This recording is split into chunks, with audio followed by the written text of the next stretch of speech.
Okay, guys, we are going to start back up here with part 2 of A Good Man Is Hard to Find. So far, we know that the family has decided to take a trip down to Florida. They started to get a little bit of barbecue. They're talking about this criminal that's running around, and all of a sudden, the grandmother, who really likes to talk, well, she's decided she wants to find this house that she remembers. And that's where we're at right here. It's going to start getting pretty good. She recalled exactly which road to turn off to get to it.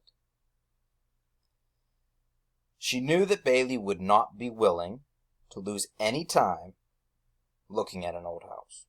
But the more she talked about it, the more she wanted to see it once again and find out if the little twin arbors were still standing. There was a secret panel in this house, she said craftily, not telling the truth, but wishing that she were. And the story went that all the family silver was hidden in it when Sherman came through, but it was never found. "Hey," John Wesley said, "let's go see it. We'll find it. We'll poke all the woodwork and find it. Who lives there? Where do you turn off at? Hey, Pop, can't we turn off there?" "We never have seen a house with a secret panel," June Star shrieked. "Let's go to the house with the secret panel. Hey, Pop, can't we go to the house with the secret panel?" "It's not far from here, I know," the grandmother said. "It wouldn't take over 20 minutes. Bailey was looking straight ahead. His jaw was as rigid as a horseshoe. "No," he said. The children began to yell and scream, and that they wanted to see the house with the secret panel. John Wesley kicked the back of the front seat, and June Star hung over her mother's shoulder and whined desperately into her ear that they never had any fun even on their vacation, that they could never do what they wanted to do. The baby began to scream, and John Wesley kicked the back of the seat so hard that his father could feel the blows in his kidney. "All right," he shouted, and drew the car to a stop at the side of the road. "Will you all shut up? Will you all just shut up for 1 second? If you don't shut up, we won't go anywhere."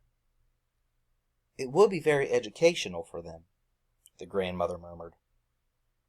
"All right," Bailey said, "but get this. This is the only time we are going to stop for anything like this. This is the one and only time." "The dirt road that you have to turn down is about a mile back," the grandmother directed. "I marked it when we passed." "A dirt road," Bailey groaned. After they had turned around and were headed toward the dirt road, the grandmother recalled other points about the house. The beautiful glass over the front doorway and the candle lamp in the hall. John Wesley said that the secret panel was probably in the fireplace. "You can't go inside this house," Bailey said. "You don't know who lives there." "While you all talk to the people in front, I'll run around behind and get in a window," John Wesley suggested. "We'll all stay in the car," his mother said.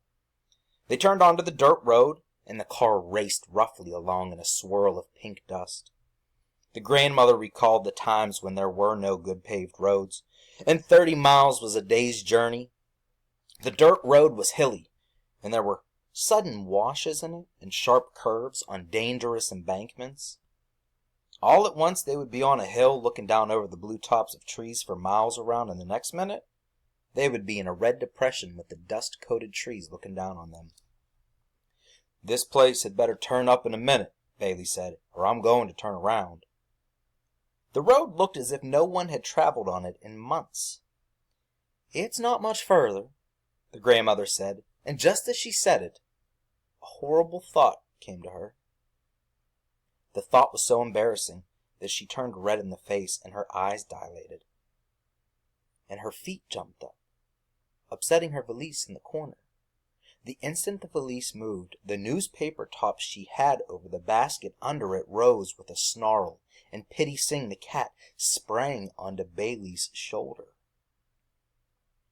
The children were thrown to the floor, and their mother, clutching the baby, was thrown out of the door onto the ground. The old lady was thrown into the front seat. The car turned over once and landed right side up in a gulch off the side of the road. Bailey remained in the driver's seat with the cat gray striped with a broad white face and an orange nose, clinging to his neck like a caterpillar. As soon as the children saw they could move their arms and legs, they scrambled out of the car, shouting, "We've had an accident!" grandmother was curled up under the dashboard, hoping she was injured so badly. that Bailey's wrath would not come down on her all at once. The horrible thought she had that she had had before the accident was that the house she had remembered so vividly was not in Georgia, but in Tennessee. Bailey removed the cat from his neck with both hands and flung it out the window against the side of a pine tree. Then he got out of the car and started looking for the children's mother. She was sitting against the side of a red-gutted ditch, holding the screaming baby, but she only had a cut down her face and a broken shoulder. "We've had an accident," the children screamed in a frenzy of delight. "But nobody's killed," June Star said with disappointment as the grandmother limped out of the car, her hat still pinned to her head, but the broken front brim standing up at a jaunty angle, and the violet spray hanging off the side. They all sat down in the ditch except the children. To recover from the shock, they were all shaking. "Maybe a car will come along," said the children's mother hoarsely. "I believe I have an injured organ," said the grandmother, pressing her side, but no one answered her. Bailey's teeth were clattering. He had on a yellow sport shirt with bright blue parrots designed in it, and his face was as yellow as the one shirt. The grandmother decided that she would not mention that the house was in Tennessee. The road was about 10 feet above, and they could see only the tops of the trees on the other side of it. Behind the ditch they were sitting in there were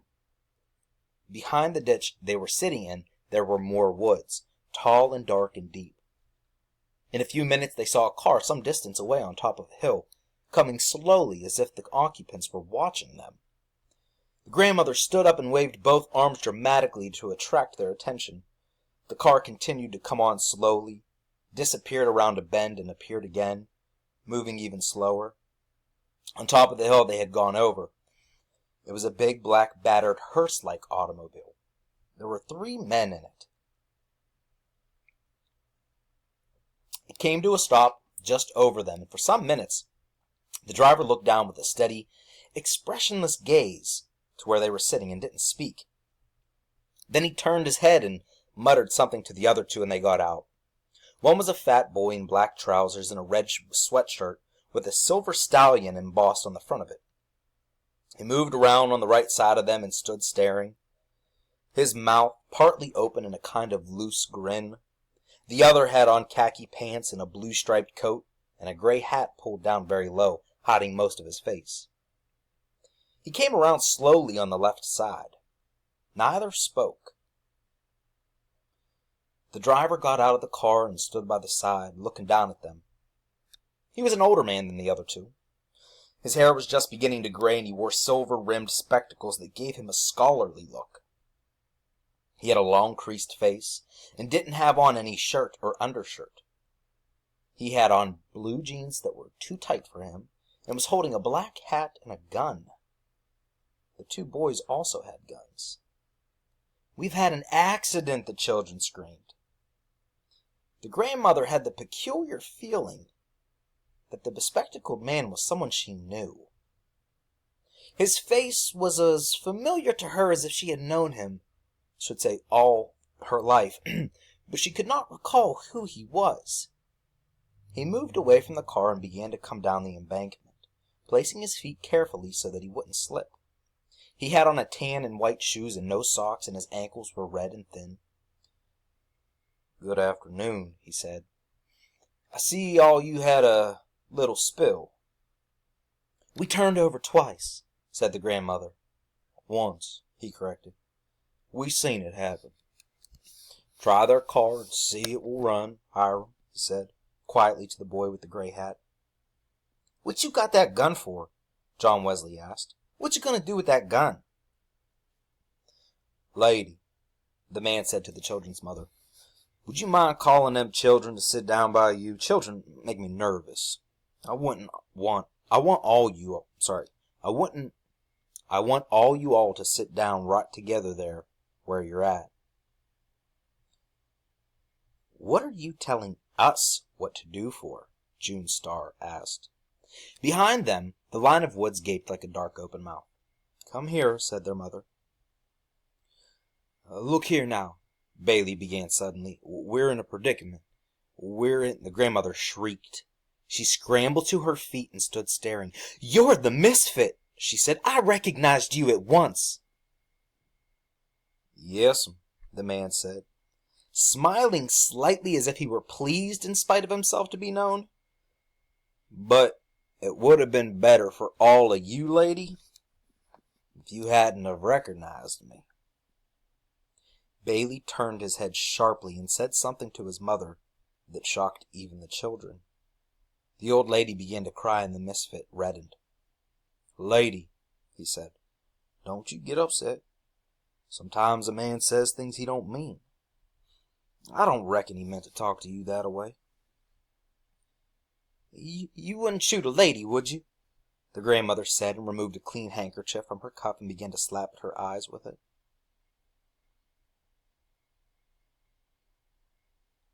The misfit pointed the toe of his shoe into the ground and made a little hole. And then he covered it up again. "I would hate to have to," he said. "Listen," the grandmother almost screamed. "I know you're a good man. You don't look a bit like you have a common blood. I know you must come from nice people." "Yes, ma'am," he said. "Finest people in the world." When he smiled, he showed a row of strong white teeth. "God never made a finer woman than my mother, and my daddy's heart was pure gold," he said. The boy with the red sweatshirt had come around behind them and was standing with his gun at his hip. The misfit squatted down on the ground.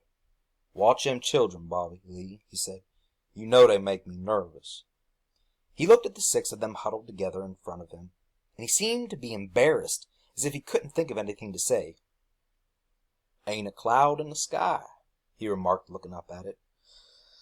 "Don't see no sun, but don't see no cloud neither."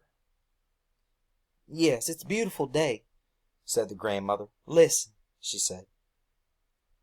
"You shouldn't call yourself the misfit, because I know you're a good man at heart. I can just look at you and tell." "Hush!" Bailey yelled. "Hush!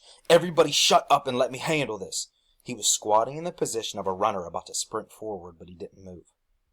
"I appreciate that, lady," the misfit said, and drew a little circle in the ground with the butt of his gun. "It'll take a half hour to fix this here car," Hiram called, looking over the raised hood of it.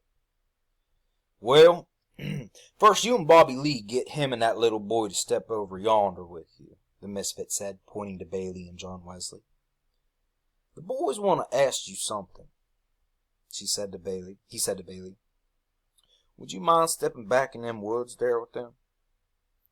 "Listen," Bailey began. "We're in a terrible predicament. Nobody realizes what this is." And his voice cracked. His eyes were as blue and intense as the parrots in his shirt, and he remained perfectly still. The grandmother reached up to adjust her hat, her hat brim, as if she were going to the woods with him, but it came off in her hand. She stood staring at it. After a second, she let it fall on the ground. Hiram pulled Bailey up by the arms, as if he were assisting an old man. John Wesley caught hold of his father's hand, and Bobby Lee followed. They went off toward the woods, and just as they reached the dark edge, Bailey turned, and supporting himself against a gray naked pine tree, he shouted, "I'll be back in a minute, Mama. Wait on me." "Come back this instant," his mother shrilled, but they all disappeared into the woods. "Bailey boy," the grandmother called in a tragic voice, but she found she was looking at the misfit squatting on the ground in front of her. "I just know you're a good man," she said desperately. "You're not a bit common." "No, I ain't a good man," the misfit said after a second, as if he had considered her statement carefully. "But I ain't the worst in the world neither. My daddy said I was a different breed of dog from my brothers and sisters. You know Daddy said it's some that can live their whole life out without asking about it, and it's others has to know why it is, and this boy is one of the ladders. He's going to be into everything." We're going to stop there, guys, because we got one more part coming up here. So make sure that you click on part 3.